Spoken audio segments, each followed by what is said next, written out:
welcome to the deep dive. Today we are taking on a source file that is, let's just say it's dark, it's dense, and while it's fictional, it feels disturbingly real. It really does. We're talking about the complete case file surrounding the notorious 1985 Kinnicky, Kansas farmhouse massacre. It's this tragedy that, for many, has just become a footnote in the history of true crime sensationalism. That's right. And our main subject here, our primary source in a way, is the sole survivor, Libby Day. Right. So our mission today is to try and piece everything together. And we have to do it through these highly fragmented, very biased sources she's provided. We're talking her own memories, her mother's journals, police reports, and then her own investigative notes from decades later. And the goal is to figure out how 3 members of the Day family were so brutally murdered. And maybe the bigger question is why? Why her older brother Ben Day was convicted, and why that whole narrative, the one about satanic-fueled violence, just completely crumbled years later. This is absolutely a deep dive into trauma, financial collapse, and just the grim reality behind a small-town horror story. The whole thing, the entire investigation, it really hinges on Libby herself. Oh, completely. By her own chilling admission right there in the source material, she says she was not a lovable child. And she grew into an adult whose main hobby is, and I'm quoting here, lying in bed thinking about killing myself. Wow.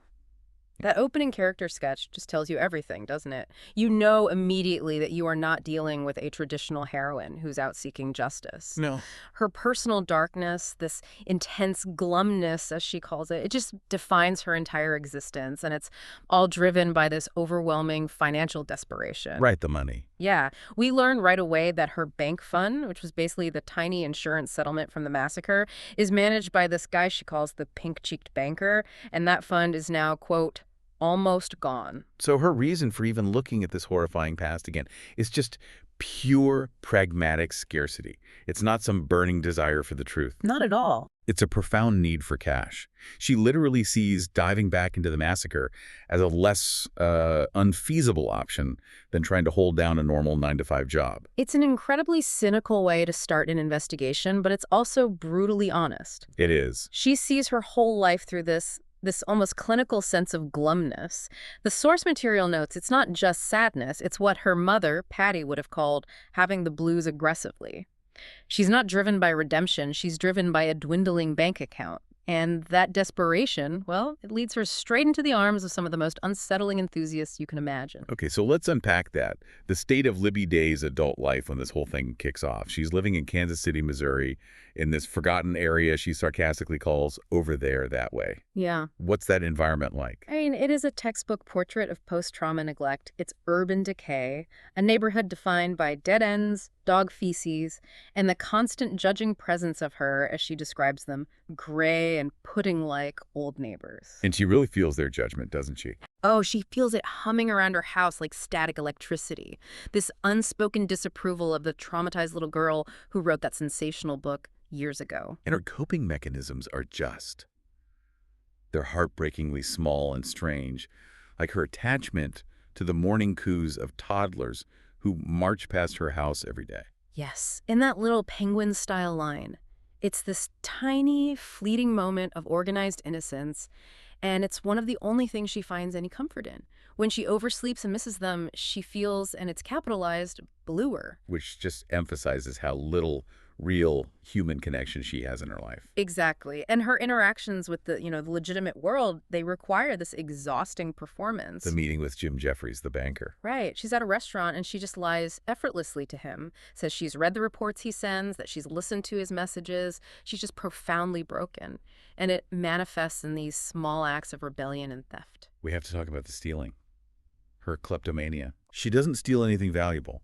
It's hundreds of these small, useless items. Tiny bottles of lotion, salt, and pepper shakers. Things she can pocket from a gas station or a cheap diner. It's her internal reality made physical, The stolen items are these small, immediate, free comforts that are meant to offset the huge public trauma that defines her. It's like an admission of guilt, of lying, and it's this search for low-stakes gratification because the rest of the world is just impossibly hard. She is completely trapped by the narrative of her own past, and it's finally eating away at her means of survival. Which forces the issue. Yeah. And the catalyst is this bizarre invitation from a man named Lyle Worth. Right. Lyle Worth, he enters her life through a letter with a legitimate business offer. $500 just to show up to a group meeting. And Libby's mind immediately goes to the darkest places, right? Stripping, pornography. Of course. But she is just desperate enough to call him back. The whole transaction is built on her desperation. And Lyle himself. He's such a perfect representative of the true crime world she's about to enter. Oh, absolutely. She immediately sizes him up as looking like a serial killer, which, ironically means he probably isn't one. He has these odd rosebud lips and a dated members-only windbreaker. He is the face of the crime enthusiasts who are her new, very unsettling income stream. The setting for their meeting is just as critical. It really sets the tone. Their first meeting is in a humid dive attached to a flea market, but the club later moves somewhere even more ominous, a ruined, collapsing building that just smelled like piss. And the source material is very specific about why it smells that way.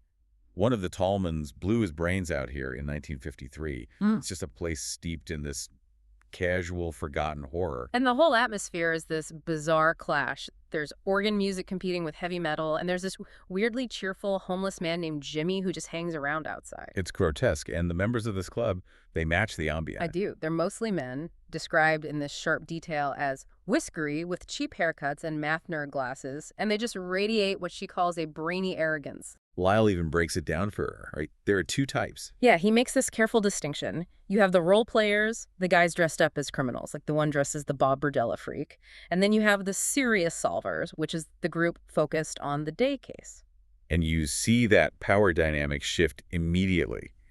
They don't see Libby as a victim who deserves sympathy. No, to them, she's a crucial but flawed piece of evidence they can just dismantle. The entire premise of their Kill Club group is that Ben Day is innocent. And that the Kinnicky, Kansas farmhouse massacre was just botched by the police from the start. They absolutely savage the investigation. They call it the laziest police work and say the prosecution used Libby's confused testimony to nail the easiest target. Which was the creepy, isolated teenage boy. Exactly. And then it happens. The full gruesome facts of the case, the things Libby has spent her entire life trying to forget, are just recited back to her clinically by this older man in the group. It's a horrible moment for her and for the listener. They just list off the victims. Michelle Day, 10 years old, strangled. Debbie Day, 9, died of axe wounds. And Patty Day, 32, the mother. A combination of 2 shotgun wounds, axe wounds, and deep cuts from a Bowie hunting knife. And the clinical way they recite it, it's not for sympathy. It's to highlight the contradictions in the police theory. This moment right here is the inflection point of Libby's whole adult life. It forces her to confront her own long-held story. It really does. She realizes that her forever mantra, the one statement that sent her brother to prison for life, I saw what I saw, is a fundamental, decades-long lie. And this is where you see the full cost of her survival. She internalizes this devastating truth. She saw nothing. She only heard the violence while she was hiding in a closet. Paralyzed, describing herself as a worthless little coward. And it was in that closet that she got the physical scars that still define her, the severe frostbite that led to the amputation of her toes and a finger. That detail, the frostbite, is so potent. It's not just a wound, it's the physical manifestation of her paralysis that night. She was literally frozen by fear. And now, 25 years later, her need for money has finally broken her silence and forced her to admit she made up the visual details of her testimony just to give the police something. It's a heavy start, you have to admit. She's selling her trauma to people who fetishize it, and in the process, she has to destroy the lie that's allowed her to survive. So we have to go back to 1985 to even begin to understand what caused this explosion. Absolutely. The present-day trauma is defined by the 1985 trauma, so we're signposting this clearly for you. We are now moving back in time to the source material's depiction of the Day family's final day, January 2nd, 1985. And we really need to understand the Day family not just as victims, but as people in the middle of this utter slow-motion collapse. The sources give us this incredible, almost claustrophobic look into the lives of Patty Day, the mother, and Ben Day, the son, in the hours before the massacre. Let's start with Patty. Her world is just imploding. Financially, right. She's fierce about the farm. It was her parents' place. She's sentimental about it. But the reality is cold. It's described as pathetic, over-leveraged, undervalued. The family is drowning in agricultural debt. It's a really common story for the Midwest in the 80s. And her emotional state just mirrors that failure. Completely. She's struggling with basic self-care, with keeping up any kind of respectable appearance. Yeah. There's this great detail about her in a department store just feeling utterly overwhelmed. By the moisturizers and cleansers. Yes, the sheer volume of choice is paralyzing. She feels foolish for not being able to afford anything, but at the same time, she desperately wants to look like a daisy once in a while. Just a brief break from the crushing poverty. And that desire is tied to Runner, isn't it? Her ex. It is. He's been showing up intermittently, and her vanity is tied directly to this hope that she might still be desirable, despite all the chaos. But the personal chaos just escalates dramatically that morning. Her day starts with this massive, disturbing shock when Ben appears. He's taken his distinctive red hair, the hair he inherited from her, and dyed it jet black. The bathroom sink is stained a sludgy purple. He looks, as Patty notes, rough like an old Labrador. And she doesn't see this as just teen rebellion.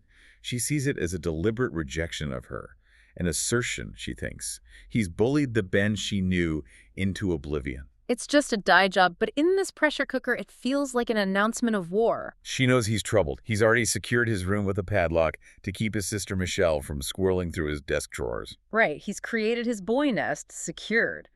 A small bastion of control in a farmhouse that had otherwise gone girly with apricot and lace. But the black hair, this aggressive move, it happens right before the devastating rumor that changes everything. And that rumor is brought by Patty's sister, Diane, and an associate named Len. They show up at this shocking, almost unbelievable news. Ben is being investigated for molesting little girls, specifically a girl named Chrissy Cates. And you have to remember, this is 1985, the height of the Satanic Panic. So the accusations are immediately sensationalized. Oh, yeah. It's not just about inappropriate touching. It includes claims of ritualistic devil worship happening right there on the farm. The source material shows Patty's reaction is just disbelief. She physically chokes on the idea, but the seed of dread is planted. And before she can even process that threat, another one appears. The financial and physical threat in the form of Runner, Libby's estranged father. He shows up, lanky in dirty jeans, completely broke, demanding $800. Says it's for life or death stuff so he can get to Texas. But Patty, who's facing losing her farm and now her son to these horrible charges, she turns him down. The family is destitute.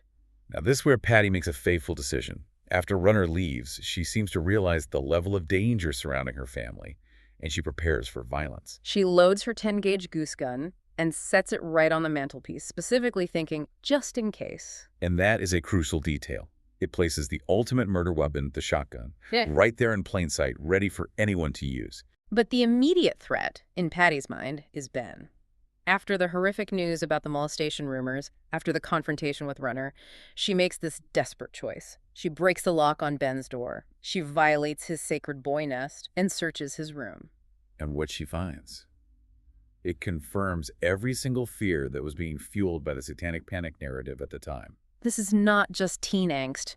She finds notebooks covered in hand-drawn pentagrams, chilling poems about murdering babies and mothers, and these disturbing drawings of vaginas with hands going into them. The irony is just staggering here. This is where the source material is so cutting. It is. Patty's terrified that her son is a satanic cult killer. She's finding what she thinks is concrete evidence of this darkness, but at the same time, she is planning her own deliberate, calculated murder. She's terrified of the dark forces in Ben's room, when the real crushing darkness is the socioeconomic reality that's forcing her hand. And the final thing she finds, pages with the name Chrissy Cates written over and over in Gothic cursive.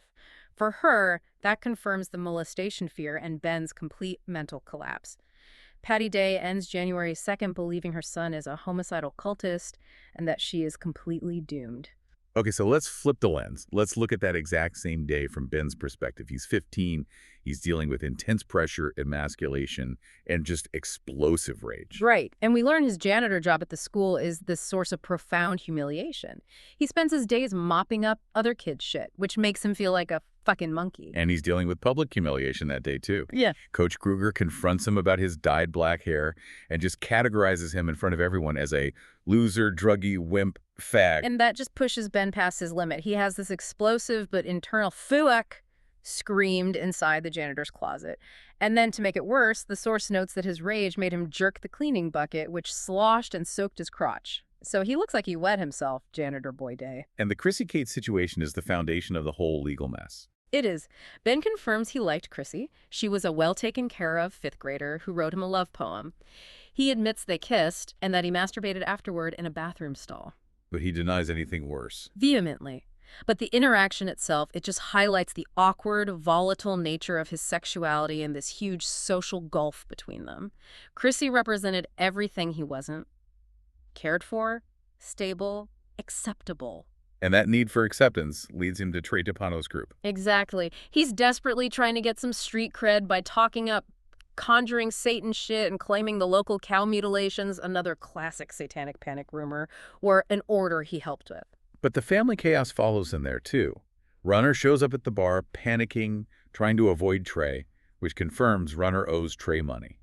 So Ben is instantly caught between his dad's debts and his own attempts to posture as some dark figure. The whole family is just financially and morally tangled up with local criminals. And then there's the massive secret life he has with Deandra Wertzner.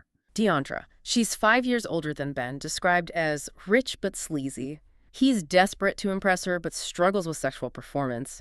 It's just intensely damaging to a teenage boy's ego. And during their rendezvous that night, she drops the bombshell. She's pregnant. A massive life-altering secret. Ben, terrified and completely immature, suggests they run away. But Deandra just dismisses him, tells him he's just 15, he's not up to it. So January 2nd ends with this perfectly primed powder keg. Patty thinks her son is a monster and has a loaded shotgun ready. Ben is humiliated in debt and now terrified of becoming a father. Runner's on the run. The farm is hours from foreclosure. All of these threads are just set to explode, and now we have to jump forward again, decades later, to see how Libby unravels the legal case that was built on all this chaos. It's the ultimate narrative complexity, external financial ruin and internal psychological collapse, all merging on a single night. So, years later, Libby has the Kill Club's money, and she starts her paid investigation.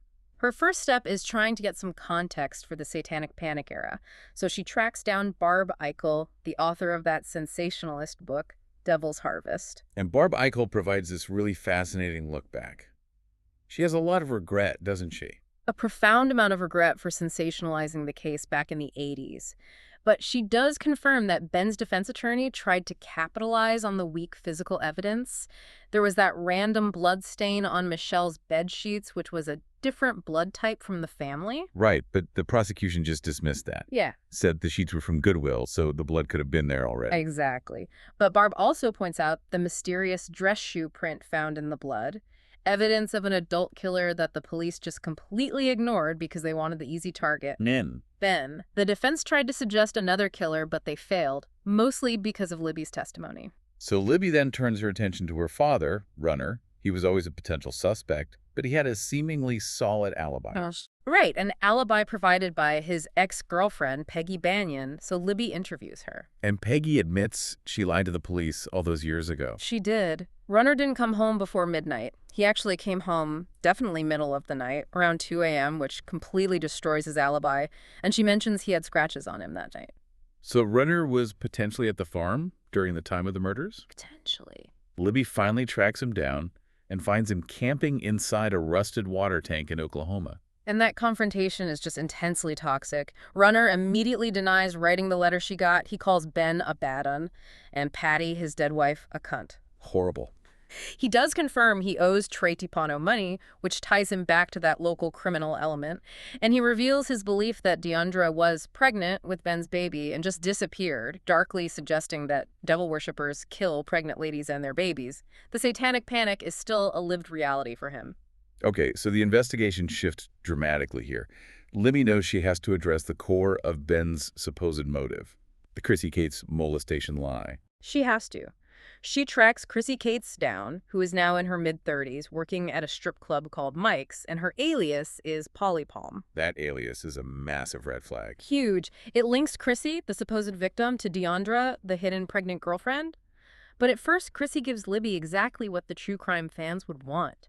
Drunk and high, she exaggerates the story, says Ben molested her countless times, planned to sacrifice her on an upside-down cross altar. She's leaning right into the devil narrative. Completely. But Libby presses her, and crucially, she reveals her own identity as Ben's sister, and Chrissy just breaks. And confesses the whole thing was a lie. The whole thing. And this revelation is devastating. It shifts the blame from a 15-year-old boy to the manipulative adults around him. Chrissy says her parents and a college child psychologist pressured her into it. The psychologist told her she wasn't being brave enough to help herself unless she provided sordid details. It was an adult-driven, financially motivated lie. Chrissy literally says, "I told the lie that they thought was the truth." The adults were hoping to get a settlement from the school. And the guilt has just defined her entire life. She believes her lie summoned the devil and made the horrible story about Ben become true. Her mother later left her father, telling him, "Well, you did." This lie completely ruined Ben's reputation and became the prosecution's strongest emotional argument. So we see a second victim of the massacre here. Not dead, but functionally ruined by adult greed. While this is happening, Ben, in prison, finally offers Libby a piece of the truth. He admits he did sneak out that night, left the light and radio on so his mom would think he was there. He came home after a fight with Patty, but left again after about an hour. He still refuses to explain Deandra, though. But Libby has the final clue. Chrissy Cates' stage name, Polly Palm. And she connects it with the name Ben had tattooed on his inner thigh, Polly. She realizes it was an abbreviation for his girlfriend's stage name. The lie and the hidden truth share the same name. With Lyle's help, she identifies Deandra Wertzner and tracks her down to this rundown house in Kearney, Missouri. And when Libby confronts her, Deandra confirms everything. She was with Ben that night. That was his alibi. And she says Ben protected her by never telling the police. And she has this chilling argument that Ben does so much better in prison. Yeah, that he's popular, he gets marriage proposals, he has structure. Deandra still maintains Ben is protecting Runner, who she thinks did the killings. And then comes the seismic shock, the thing that changes the definition of Ben's sacrifice entirely. Libby asks about the baby Deandra was pregnant with. And Deandra just smiles and introduces her 24-year-old daughter, Crystal. "I'm here," says the day girl. And Crystal confirms it with a tattoo, a Polly tattoo on her chest, the Y peeking out. So Ben took a life sentence for murder to protect his girlfriend and his child. He chose prison over exposure. It completely redefines his character. He wasn't a monster. He was a coward who made this terrible life-sacrificing choice to protect his new little family unit. But was it noble, or was it just another form of self-sabotage? That is the question the sources force you to ask. He chose the structured life of prison over the messy, humiliating fight for his own freedom. He thought he was protecting them, but in doing so, he let a killer walk free for decades. And the narrative takes a sudden, violent turn right here. Libby has found Ben's daughter, but that discovery immediately puts her life in danger. The investigation just spirals into violence while Libby is having dinner with Deandra and Crystal. Crystal, who has this sort of forced 20-something piousness, she let something slip, a piece of family gossip she shouldn't know. The name Todd Delhunt, a detail Libby remembers from Michelle's diary about a fight. And Libby realizes Crystal knows the family dynamics intimately, meaning she's been studying the family she was hiding from. The ambush is immediate. Crystal slams a massive clothes iron into Libby's temple. Libby's semi-blind, face down, and Deandra straddles her, trying to strangle her. And the motive is just chillingly clear. Yeah, Libby is now a problem. The witness who knows about Crystal, Ben's alibi, and the truth about Michelle's death. Deandra wants the rest of the life insurance money and wants her secret to stay a secret. And this is where Libby's old trauma becomes a new weapon for her. She manages to escape. She does. She punches Deandra, hears a small bone crunch, but most importantly, she uses the fact that her foot is missing toes from the frostbite on the original night to her advantage. The sock never fits right. Exactly. So when she kicks, the sock slides off and Deandra's left holding a piece of fabric. Libby, desperate, runs blindly into the basement and then flees into the woods. The physical scar of her cowardice from 25 years ago literally saves her life. It's powerful, cyclical writing. So with Libby safe, the full, devastating truth of the massacre is finally revealed. And it separates the two horrific acts that happened in that farmhouse. We have to look at the first murder, Michelle's, which was entirely separate from the murders of Patty and Debbie. The details are reconstructed, but essentially, Michelle was eavesdropping near Ben's room, and she popped into sight at the worst possible moment. And she pointed at Deandra's pregnant belly and shouted, "Ben got a girl pregnant. I knew it." Which was a thread of gossip that would have ruined Deandra's life, exposed the pregnancy to her conservative family, and just destroyed their plan to leave town. So Deandra panicked. Completely, and she strangled Michelle. When Ben, the supposed monster, came back out with a flashlight, he saw Deandra on top of his sister. And in that moment, his true nature is exposed. He becomes a whimpering little worthless coward. He doesn't stop her. He runs away to warn Libby to stay hidden. He chooses to shut up and take it, accepting the blame to protect Deandra and his unborn child. It's a profound moral collapse. Yeah. He sacrifices his entire life not out of nobility, but out of fear of public exposure. He protects a killer and a secret, rather than fighting for justice. And that choice defines the next 2 decades for everyone. So that covers Michelle. Now, the second, equally shattering revelation. The murders of Patty and Debbie, minutes later. Libby gets this final truth through the Kill Club, who focused on a contract killer named Calvin Dial. Calvin Deal is a crucial character. He's not a typical serial killer. He's a professional who specialized in victims who requested their own deaths. The sources say he kept notes on 32 victims who hired him. And Libby learns the truth.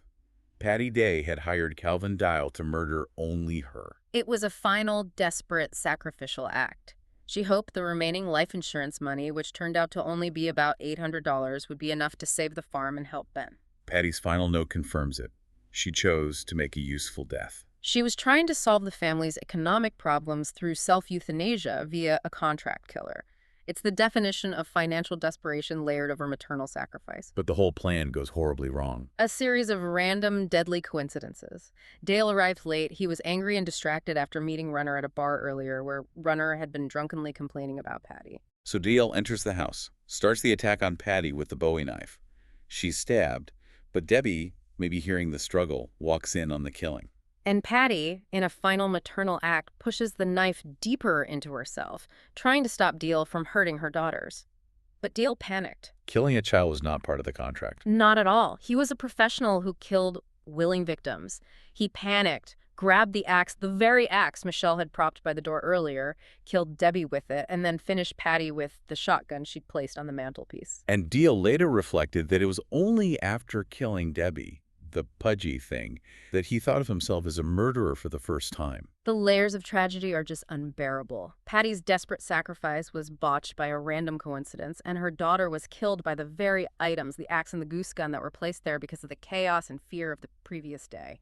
It wasn't one event. It was 2 separate tragic crimes committed by 2 different people for 2 entirely different motives. One driven by fear of exposure, Deandra, and one driven by crushing poverty, Patty. It's a profound indictment of the police work and the sensationalism that just ignored the complicated evidence to prosecute the easiest narrative. The devil-worshipping teenager. So what's the aftermath?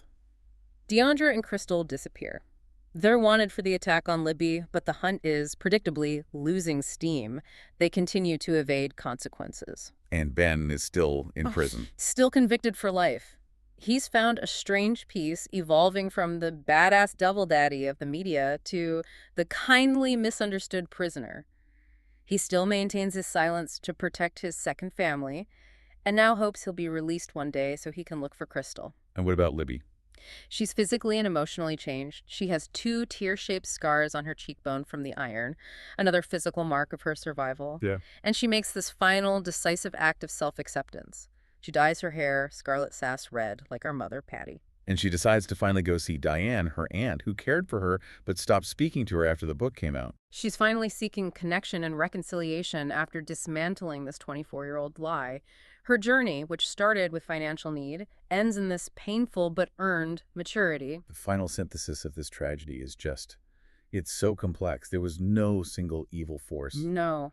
Patty's tragic sacrifice, hiring an assassin for herself, it intertwined with Deandra's desperate, panicked act of killing Michelle. And all of that chaos was just funneled directly into Ben's conviction. Which was only possible because of Libby's childhood trauma and the fabricated testimony she gave. Right. And the cost of the truth is tallied in human casualties way beyond the 3 dead. Libby is physically scarred by both events. Chrissy Cates' life was completely ruined by an adult-driven lie. Ben lost 24 years of his life. And Crystal grew up hidden, trained for violence, bearing this incredible burden from both her parents' choices. The source material ends with Libby mentally listing everyone harmed by this. It's a huge list. My mom, Michelle, Debbie, Ben, me, Chrissy Cates, her parents, Deandra's parents, Diane, Trey, Crystal. It's a horrifying web of destruction, all fueled by poverty, bad decisions, panic, and a legal system that wanted an easy narrative over the messy truth. So now Libby is driving to see Diane, seeking connection after realizing she's run out of people to talk to.